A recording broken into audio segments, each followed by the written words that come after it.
Good morning students. कल हमने ये चैप्टर डिस्कस किया था रिप्रोडक्शन इन एनिमल्स। तो कल हमने क्या क्या डिस्कस किया था वो मैंने शॉर्ट में लिख दिया एक समराइज्ड वे में। हम पहले एक बार उसको रिकॉल कर लेते हैं कि हम क्या क्या पढ़ चुके हैं। कल हमने डेफिनेशन देखी थी कि what is reproduction and types of reproduction, दो देखे थे ना, एसेक्सुअल एंड सेक्सुअल। ये हम कल पढ़ चुके हैं और ये हम आज पढ़ेंगे। ठीक है, सेक्सुअल रिप्रोडक्शन हमने कल पढ़ा है, एसेक्सुअल हम आज डिस्कस करेंगे। उसके बाद में हमने मेल रिप्रोडक्टिव ऑर्गन्स के बारे में बात की थी कि there were 3 male reproductive organs, a pair of testis, sperm ducts and penis. ऐसे ही हमने फीमेल रिप्रोडक्टिव ऑर्गन्स की बात की थी, ए pair of ovary, oviduct, oviduct को ही हमने क्या बोला था, फैलोपियन ट्यूब एंड यूटरस। इसके बारे में भी हम बात कर चुके हैं। उसके बाद में सबसे मेन हमने क्या डिस्कस किया था, what is fertilization, process of fertilization. तो हमने क्या पढ़ा था, fusion of male and female gamete is known as fertilization. This process, fusion वाली प्रोसेस को क्या कहा था, फर्टिलाइजेशन। उसके बाद में हमने फर्टिलाइजेशन के भी टाइप देखे थे। One was internal fertilization and other was external fertilization. Internal fertilization means the fertilization is taking place inside the female's body, और एक्सटर्नल में क्या था कि फीमेल बॉडी के बाहर फर्टिलाइजेशन हो रहा है। इसमें हमने किसके एग्जाम्पल पढ़े थे, फ्रॉग एंड फिश। और ऐसे ही इंटरनल में हमने किसके एग्जाम्पल पढ़े थे, लाइक काउ, हेन एंड ह्यूमंस। ये सारे हमने पढ़े थे। अब आपकी बुक में एक टेक्निक दी हुई है इन IVF, इसकी फुल फॉर्म क्या है, इन विट्रो फर्टिलाइजेशन। अब हमें ये डिस्कस करनी है। देखो कल हमने क्या पढ़ा था कि ह्यूमंस में फर्टिलाइजेशन कैसा होता है, इंटरनल होता है। ठीक है, अगर कंडीशन ऐसी आ जाए कि कोई फीमेल अगर बेबी बियर नहीं कर पाती है, if the female is not able to bear the baby, तो उसके लिए कोई टेक्निक होनी चाहिए। ठीक है, सो व्हाट इज IVF। अब हम क्या क्या पढ़ने वाले हैं, IVF, in vitro fertilization. Full form क्या है IVF की, in vitro fertilization. It is a technique, ये एक टेक्निक है, बट ये टेक्निक किस काम आती है, this technique is for those women which can not bear baby. उन वीमेन्स के लिए है ये जो टेक्निक है, ये उन वीमेन के लिए है who can not bear babies. अब जो बेबी बियर नहीं कर सकती हैं, मतलब कि उनकी बॉडी में इंटरनल फर्टिलाइजेशन नहीं हो रहा है एग एंड स्पर्म का, तो ये टेक्निक अपनाई जाएगी। डॉक्टर्स क्या करते हैं, they collect egg and sperm from mail and female.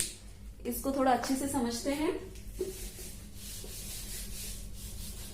यहाँ पे जो फर्टिलाइजेशन हो रहा है एग एंड स्पर्म का, वो आर्टिफिशियल कंडीशंस में हो रहा है, यानी कि लैब में करवाया जा रहा है बाय द डॉक्टर्स। ठीक है, फीमेल से एग कलेक्ट किया गया एंड मेल से स्पर्म्स कलेक्ट किए गए।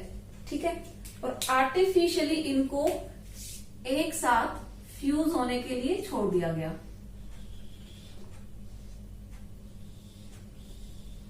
इसमें एग एंड स्पर्म एक साथ छोड़ दिए गए। ठीक है, फीमेल से हमने क्या कलेक्ट किया है, एग कलेक्ट किया है, मेल से हमने स्पर्म्स कलेक्ट किए हैं। और ये इसको मैं क्या बोल सकती हूं, इन आर्टिफिशियल कंडीशंस। ठीक है, आर्टिफिशियल देखो, एग एंड स्पर्म तो मेल एंड फीमेल से कलेक्ट किए गए हैं, बट फर्टिलाइजेशन कहां हो रहा है, आउटसाइड द बॉडी। तो इन विट्रो का मतलब ये होता है आउटसाइड। ठीक है, विट्रो का मतलब ये होता है आउटसाइड। ऐसे ही एक टर्म होता है in vivo, in vivo means inside. तो हम बात करें IVF, इन विट्रो फर्टिलाइजेशन। तो ये प्रोसेस है। अब इस प्रोसेस से क्या फॉर्म होगा, जाइगोट, ये हम पहले भी पढ़ चुके हैं। अब जो जाइगोट बनेगा, इसको क्या कर दिया जाएगा, the zygote is allowed to develop for 1 week. 1 week के लिए इसका डेवलपमेंट कहाँ होगा, इसी के अंदर होगा। ठीक है, ये इसको हम टेस्ट ट्यूब बोल देते हैं। वैसे तो टेस्ट ट्यूब का शेप ये होता है, ठीक है, बट मैंने ऐसे बना दिया, actually this is test tube. 1 week के लिए यहीं पे डेवलपमेंट होगा जाइगोट का। उसके बाद में क्या किया जाएगा, इस जाइगोट को फीमेल के यूट्रस में ट्रांसफर कर दिया जाएगा। ठीक है, transferred into the uterus of female. एक वीक के बाद में, after 1 week, this zygote will be transferred into the uterus of female. ठीक है, उसके बाद में क्या होगा, बाकी का जो डेवलपमेंट है, अब जो जाइगोट है वो फर्दर डिवाइड करेगा और एम्ब्रियो बनाएगा। बाकी का जो फर्दर डेवलपमेंट है वो कहाँ होगा, into the uterus of the female. ठीक है, देखो यहाँ पे जो फीमेल थी वो सिर्फ फर्टिलाइजेशन नहीं करवा पा रही थी। ठीक है, उसके आगे की जो प्रोसेस है वो पूरी उसी के अंदर हो रही है, उसी के यूट्रस में हो रही है। तो आपको जो हम बोलते हैं, इसी प्रोसेस में जो बेबी बनता है उसको हम कहते हैं टेस्ट ट्यूब बेबी। वो पूरा का पूरा बेबी टेस्ट ट्यूब के अंदर नहीं बना है, सिर्फ उसका जाइगोट वहां फॉर्म हुआ है। क्यों? क्योंकि फर्टिलाइजेशन कहाँ हुआ है, टेस्ट ट्यूब के अंदर हुआ है। ठीक है, इसीलिए उसको टेस्ट ट्यूब बेबी भी कहते हैं। अब आगे के जो प्रोसेस हम पढ़ेंगे, देखो बच्चों, यहाँ पे जाइगोट के बाद में एम्ब्रियो बना है। ठीक है, ये जो एम्ब्रियो है, अब हमें इसकी स्टेजेस पढ़नी है, इसका डेवलपमेंट पढ़ना है कि कैसे कैसे इसका डेवलपमेंट होता है। अब हम नॉर्मल कंडीशंस में बात करेंगे कि इनसाइड द फैलोपियन ट्यूब, जहां पे फर्टिलाइजेशन होता है और इम्प्लांटेशन यूट्रस में होता है, तो ये कैसे होता है। ठीक है, इसके लिए हम एक डायग्राम की स्टडी करेंगे। पहले उसके स्टेप्स लिख लेते हैं। Development of embryo.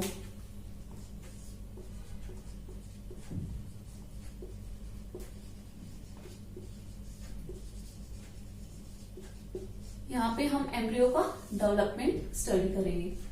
First point क्या था, जाइगोट वॉज फॉर्म्ड। जाइगोट यहां पे बन चुका था।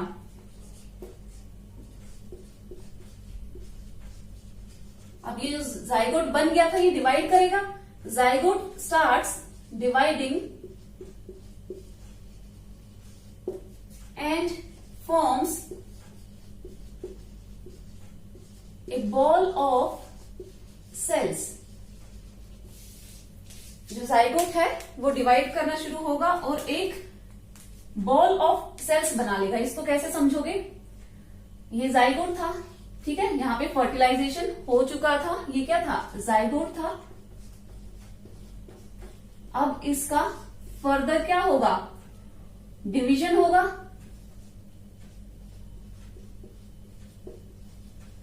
जाइगोट का जब डिवीजन होगा तो ये क्या बना लेगा, कुछ ऐसा स्ट्रक्चर बना लेगा। ठीक है,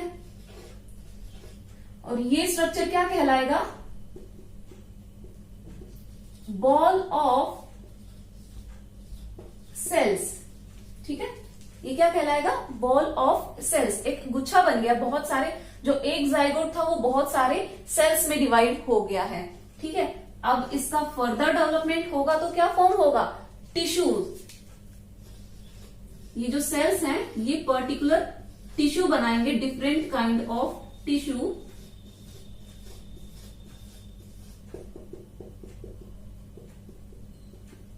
ठीक है, जब ये जाइगोट फर्दर डिवाइड होगा तो ये एम्ब्रियो कहलाएगा, और इस एम्ब्रियो में जो सेल्स हैं वो टिश्यूज को डेवलप करेंगे। ठीक है, डिफरेंट काइंड ऑफ टिश्यूज का फॉर्मेशन करेंगे। तो आपको ये समझ में आ गया कि कैसे ये जो बात मैंने लिखी है ये क्या बात है। ठीक है, ऐसे ये प्रोसेस हो रही है। अब जो नेक्स्ट है, यहां तक एम्ब्रियो बन गया है। एम्ब्रियो बनने के बाद में इसका क्या होना है, इम्प्लांटेशन होना है यूट्रस के अंदर। तो embryo will get implanted into uterus.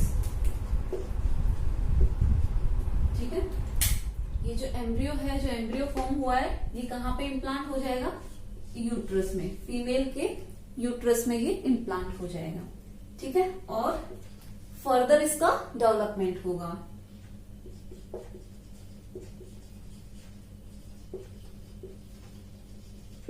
Further development will take place inside the uterus। ठीक है, उसके बाद में धीरे धीरे डेवलप होते होते ये एम्ब्रियो किसमें कन्वर्ट हो जाएगा, फीटस में। फीटस कब कहलाएगा, तब उसके हैंड, लेग, बाकी बॉडी के जो जितने भी पार्ट्स है वो हम डिस्टिंक्टली देख पाएंगे, तो वो क्या कहलाएगा, foetus.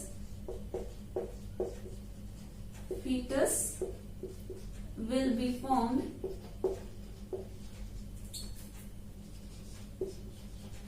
after full development।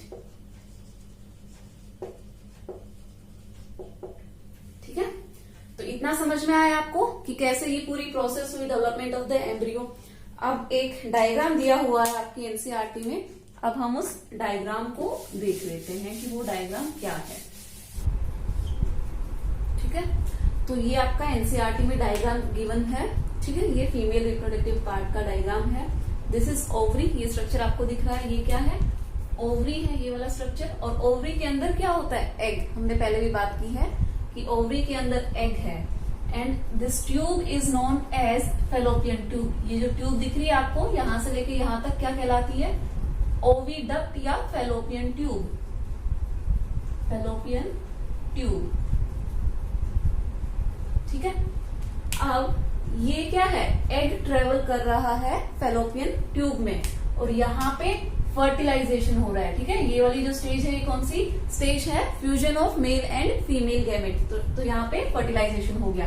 Fertilisation का नेक्स्ट स्टेप क्या था, जाइगोट का फॉर्मेशन। यहाँ पे जाइगोट का फॉर्मेशन हो गया, और उसके बाद में क्या बन रहा है, उसके बाद में एम्ब्रियो का फॉर्मेशन होगा। ठीक है, तो ये क्या बन गया यहाँ पे, एम्ब्रियो।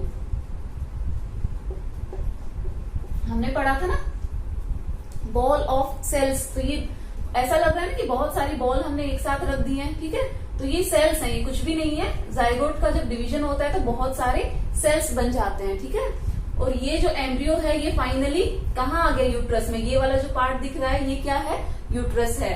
और यहाँ पे क्या हो गया, हमने क्या बात की थी कि यूट्रस की वॉल में एम्बेड हो जाता है, मतलब इसके साथ में कह सकते हैं कि यहाँ पे चिपक जाता है क्या, एम्ब्रियो। तो यहाँ पे एम्बेडिंग ऑफ एम्ब्रियो हो गया है। ठीक है, तो यहाँ पे फर्दर डेवलपमेंट होगा किसका, फीटस का कंप्लीट डेवलपमेंट होगा। तो ये समझ में आ गया। अब नेक्स्ट हम बढ़ते हैं, नेक्स्ट टॉपिक है हमारा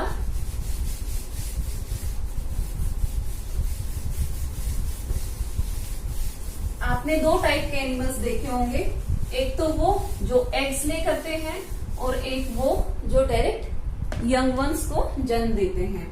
उनको हम पढ़ेंगे ओवीपेरस एंड वीवीपेरस। ठीक है, दो टाइप के एनिमल्स होते हैं, एक कहलाते हैं ओवीपेरस और एक कहलाते हैं वीवीपेरस। तो हम क्या लिखेंगे, दोज एनिमल्स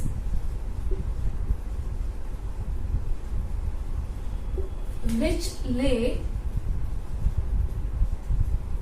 eggs। ऐसे एनिमल्स जो एग ले करते हैं, यानी कि अंडे देते हैं। तो आपको पता है कौन कौन से ऐसे एनिमल्स हैं, आपने क्या क्या देखे, हैन देखी है, मतलब जितनी भी बर्ड्स हैं वो आप सबने क्या देखी है। यहाँ पे कॉमन एग्जांपल लिख देती हूँ, बर्ड्स। ठीक है, इसी में क्या आ गई, हैन आ गई। और लिजार्ड,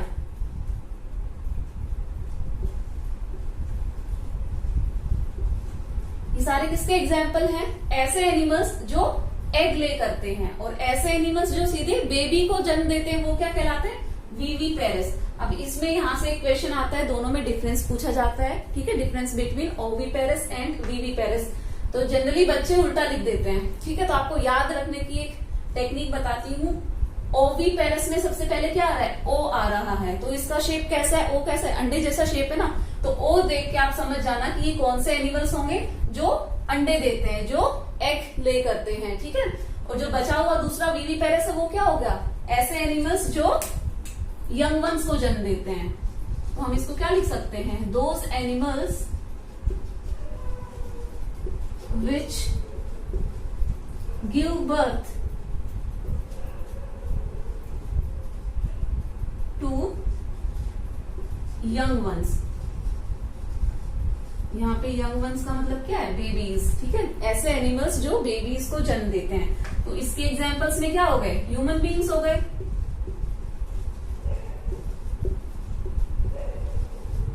ठीक है, जितने भी ह्यूमन बीइंग्स है वो क्या बच्चे पैदा करते हैं ना, उनके एग नहीं बच्चे पैदा करते हैं। क्यों, क्योंकि उनकी बॉडी में फर्टिलाइजेशन कैसा है, इंटरनल है। दूसरा आपने देखा होगा कैट, डॉग, काऊ, ये सारे भी क्या है, ये सारे के सारे विविपेरस हैं, ठीक है। तो ये समझ में आ गया what is oviparous and what is viviparous. अब हम आगे बढ़ते हैं, नेक्स्ट टॉपिक हमारा, कुछ एनिमल्स आपने देखे होंगे, ओके, आप सबने लार्वा का नाम सुना होगा या फिर टेडपोल का नाम सुना होगा। अब हम बात करते हैं लार्वा क्या है और टेडपोल क्या है। कभी आपने देखा होगा कि जहां बारिश के टाइम पे अगर पानी इकट्ठा हो जाता है काफी दिन तक, 4-5 दिन या इससे ज्यादा, तो आपको ऐसा दिखेगा उसमें छोटी छोटी मछली हो गई है ना, कि फिश लाइक स्ट्रक्चर दिखेगा, but actually that is not fish, that is tadpole. Tadpole क्या है, फ्रॉग का लार्वा है। उस पानी में हमने कल भी बात की थी कि फ्रॉग में फर्टिलाइजेशन कैसे होता है, एक्सटर्नल फर्टिलाइजेशन होता है, कि male frog and female frog दोनों क्या करते हैं, एग ले करते हैं एंड स्पर्म ले करते हैं एक साथ, और वहां पे फर्टिलाइजेशन हो जाता है। तो जो फर्टिलाइजेशन हो जाता है तो वहां पे एक स्टेज बनती है, लार्वल स्टेज, मतलब एक ऐसा क्रिएचर पैदा होता है जो अपने पेरेंट्स के जैसा नहीं दिखता है, मतलब वो अलग ही दिखता है, मछली जैसा दिखता है, जबकि वो है किसका लार्वा, वो फ्रॉग का लार्वा है। उसको फ्रॉग जैसा दिखना चाहिए बट नहीं, पहले उसमें एक प्रोसेस होगी, वो प्रोसेस कहलाएगी मेटामॉर्फोसिस। उस प्रोसेस के बाद में वो अपने एडल्ट पेरेंट्स जैसा दिखेगा, ठीक है। तो यहाँ पे मैं आपसे बात कर लेती हूँ फ्रॉग की।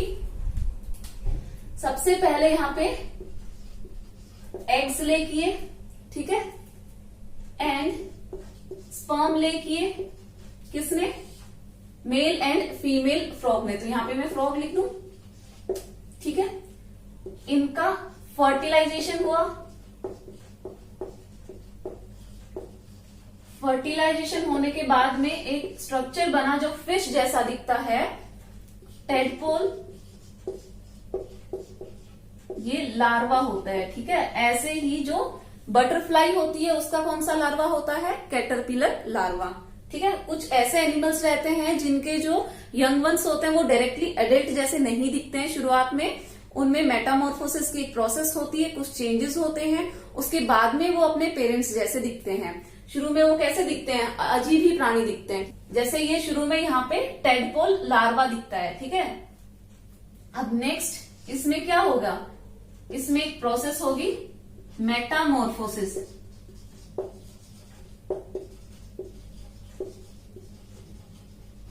और ये जो प्रोसेस होगी after Metamorphosis the young one will look like adult frog.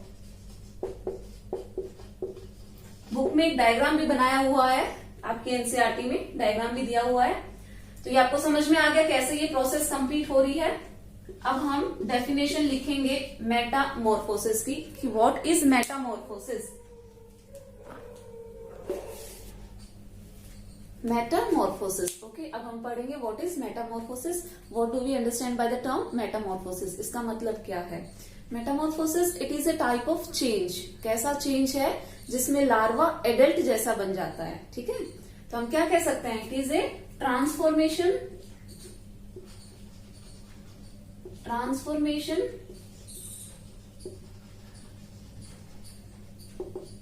of larva into adult form, ठीक है।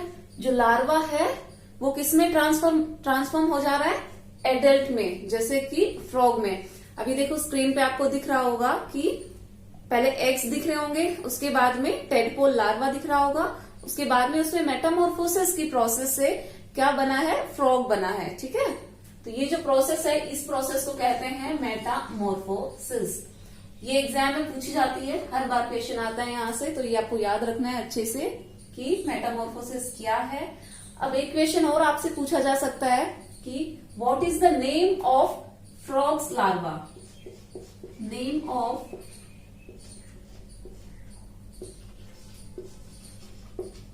Larva of frog. फ्रॉग के लार्वा को हम क्या कहते हैं? तो ये आपको पता होना चाहिए, टेडपोल कहते हैं। और ऐसे ही आप बटरफ्लाई के लार्वा को भी याद रख सकते हैं, लार्वा ऑफ बटरफ्लाई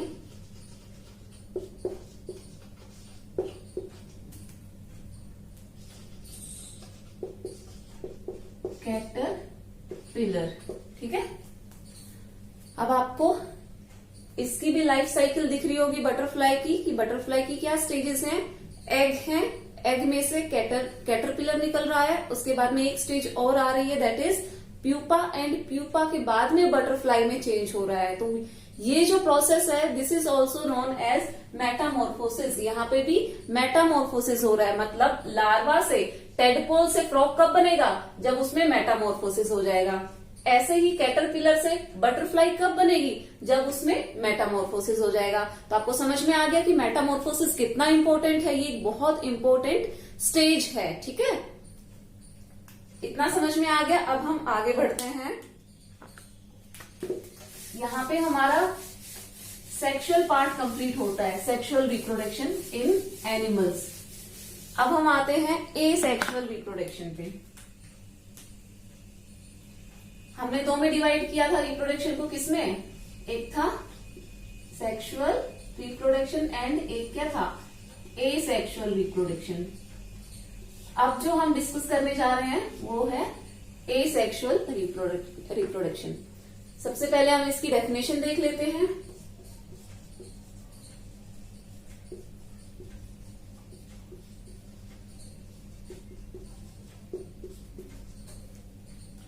अगर आपको सेक्सुअल रिप्रोडक्शन याद होगा तो हमने क्या बात कही थी? It involves two parents. Okay, दो पेरेंट्स इन्वॉल्व होते हैं, तभी तो एक गैमेट मेल से आता है, दैट इज स्पर्म, एंड एक गैमेट फीमेल से आता है, दैट इज एग। उनके फ्यूजन से जाइगोट का फॉर्मेशन हो रहा था। ये क्या थी? Sexual reproduction. अब हम किसकी बात कर रहे हैं? Asexual reproduction. इसमें सिर्फ एक ही पेरेंट इन्वॉल्व होता है और न्यू ऑर्गेनिज्म को जन्म देता है।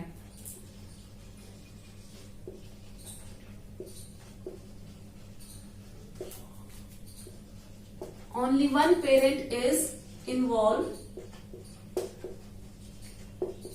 in asexual reproduction.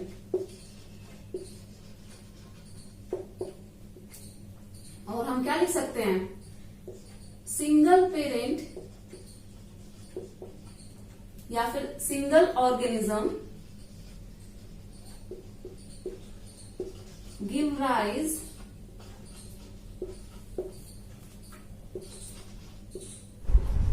To the offspring. ठीक है, एक सिंगल पेरेंट है जो न्यू ऑफस्प्रिंग को जन्म देता है। इस टाइप के रिप्रोडक्शन को क्या कहेंगे? Asexual reproduction. ठीक है, अब इसके भी बहुत सारे टाइप्स हो सकते हैं। तो सबसे पहले हम टाइप्स डिस्कस करेंगे। Types of asexual reproduction.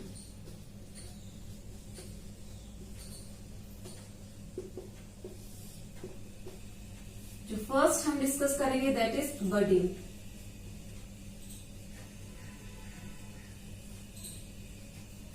ठीक है, आपकी बुक में एक डायग्राम दिया हुआ है हाइड्रा का। ठीक है, दिख रहा है आपको, स्क्रीन पे भी दिख रहा होगा कि व्हाट इज हाइड्रा।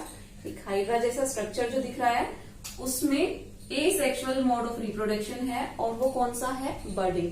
अब बडिंग में क्या होता है?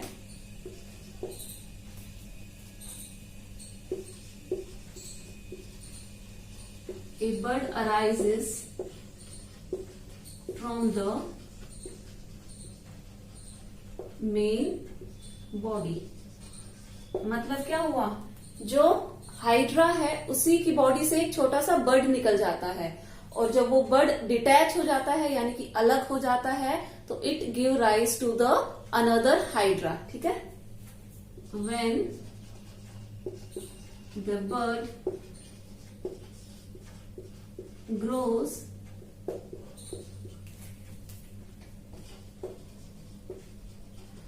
separates from the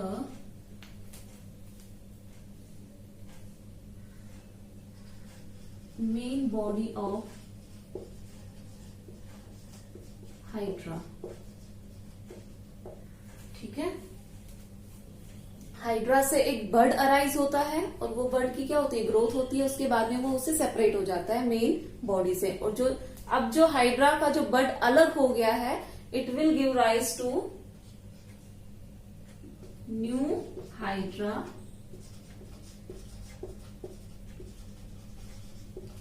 will be formed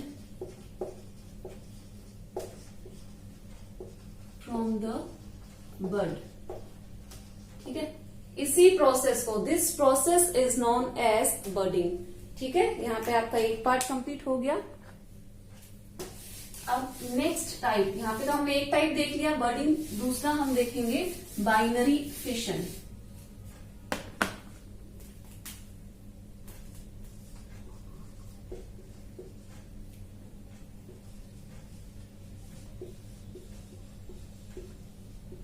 अब ये किसमें होता है, अमीबा में। इसका एग्जाम्पल हाइड्रा है। ठीक है,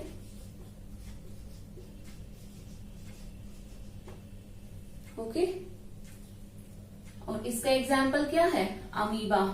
अमीबा का कोई फिक्स्ड स्ट्रक्चर नहीं होता। ठीक है, ये मैंने एक सिंगल सेलुलर ऑर्गेनिज्म बनाया है, that is amoeba.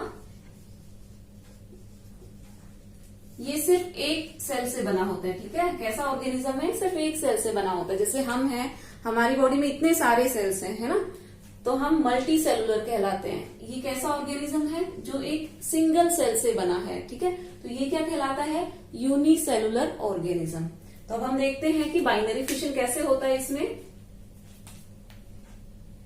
The organism divides into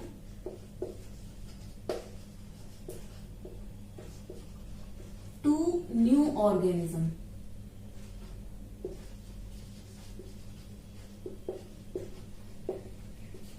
This process of splitting into two organism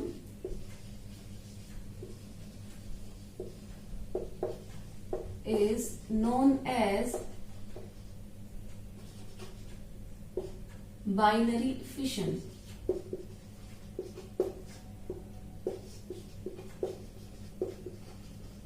अब देखो, आपको क्या समझना है। बाइनरी मतलब हो गया टू, ठीक है, एंड फिशन मतलब हो गया टू डिवाइड। मतलब कोई भी ऑर्गेनिज्म टूट के दो ऑर्गेनिज्म बन जाए। ठीक है, कभी देखा है ऐसा आपने कि एक ऑर्गेनिज्म है, उसके दो टुकड़े हो गए और दो अलग अलग नए ऑर्गेनिजम्स बन गए। तो ये ऐसा किसमें होता है, अमीबा में होता है एंड बैक्टीरिया में भी होता है, because they are made up of single cell. उनकी पूरी बॉडी सिर्फ एक सेल से बनी होती है। ठीक है, तो बाइनरी फिशन कैसे याद रखोगे, binary means two and fission मतलब टू डिवाइड, मतलब बॉडी दो में डिवाइड हो रही है। यहाँ पे हम इसको बना के देख लेते हैं।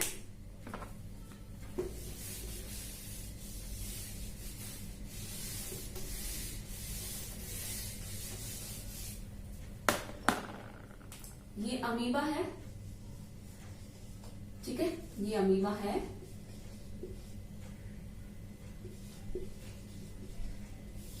और ये यूनिसेलुलर है। यूनिसेलुलर का मतलब सिंगल सेल से बना। यूनि का मतलब वन होता है। ठीक है, वन सेलुलर मतलब एक सेल से जो ऑर्गेनिज्म बना है वो क्या कहलाएगा, यूनिसेलुलर। अब ये जो ऑर्गेनिज्म है that is amoeba, it will divide into two। इसके अंदर क्या है, ये न्यूक्लियस है। ठीक है, ऐसे अब इसका न्यूक्लियस भी डिवाइड करेगा और ये पूरा ऑर्गेनिज्म भी डिवाइड करेगा and it will give rise to two daughter amoebae. ठीक है, यहाँ ये एक अमीबा था, सिंगल अमीबा था, इसने पहले ग्रो किया, ग्रोथ हुई इसकी। ठीक है, ग्रोथ होने के बाद में 2 में टूट गया, स्प्लिट हो गया। स्प्लिट होना मतलब टूट जाना। 2 में टूट गया और ये क्या बन गए, दोनों के दोनों क्या बन गए, अमीबा बन गए। ठीक है, ये भी अमीबा बन गया। तो ये प्रोसेस आपको समझ में आई, एसेक्सुअल रिप्रोडक्शन की प्रोसेस है। देखो इसमें सिर्फ एक पेरेंट इन्वॉल्व हो रहा है ना। यहाँ पे मेल फीमेल या मेल फीमेल गैमेट भी नहीं है, यहाँ पे सिर्फ एक ही ऑर्गेनिज्म है। वो पहले ग्रोथ करेगा और 2 में डिवाइड कर देगा। ऐसे ही हाइड्रा में क्या था कि हाइड्रा कैसा दिखता था। चलो हम हाइड्रा को ड्रॉ कर लेते हैं एक बार।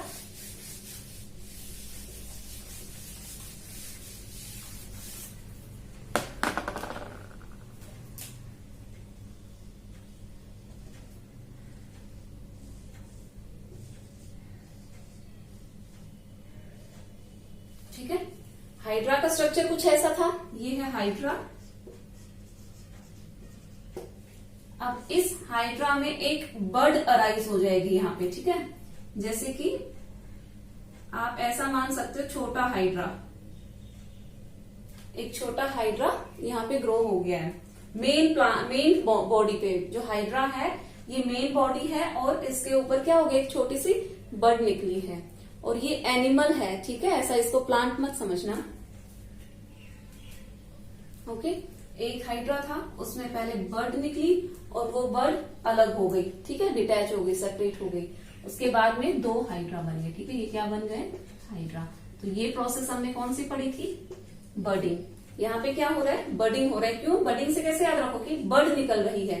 ठीक है, एंड यहाँ पे बाइनरी फिशन से कैसे याद रखना था, binary means 2 and fission means to divide और टू ब्रेक इनटू 2। ठीक है, तो यहाँ पे 2 में डिवाइड हो रहा था, तो ये बाइनरी फिशन है। इसका एग्जाम्पल क्या था, अमीबा। एंड बर्डिंग का एग्जाम्पल क्या था, हाइड्रा। तो यहाँ पे हमारा asexual mode of reproduction complete होता है। सो स्टूडेंट्स, अब हम करेंगे इस चैप्टर के क्वेश्चन आंसर्स, अगली क्लास में करेंगे। यहाँ पे ये चैप्टर कंप्लीट होता है। अगर इसको एक बार समराइज्ड वे में हम देखें तो हमने क्या पढ़ा है, रिप्रोडक्शन पढ़ा है, उसके टाइप्स पढ़े हैं, एसेक्सुअल एंड सेक्सुअल। एसेक्सुअल हमने आज पढ़ा है, सेक्सुअल हमने प्रीवियस क्लास में पढ़ा था। एसेक्सुअल में हमने क्या पढ़ा है, बर्डिंग एंड दूसरा क्या था, बाइनरी फिशन। ठीक है, ये 2 टाइप्स हमने आज पढ़े, ये याद रखने के हमने आज कवर किए हैं। ठीक है, और सेक्सुअल में हमने क्या पढ़ लिया था, सेक्सुअल में हमने बाकी की पूरी प्रोसेस पढ़ ली थी। Male reproductive parts, female reproductive parts, formation of zygote and development of embryo. यहाँ पे हमारा चैप्टर कंप्लीट हो रहा है। अब कल हम इसके क्वेश्चन आंसर्स डिस्कस करेंगे। ठीक है, थैंक यू सो मच।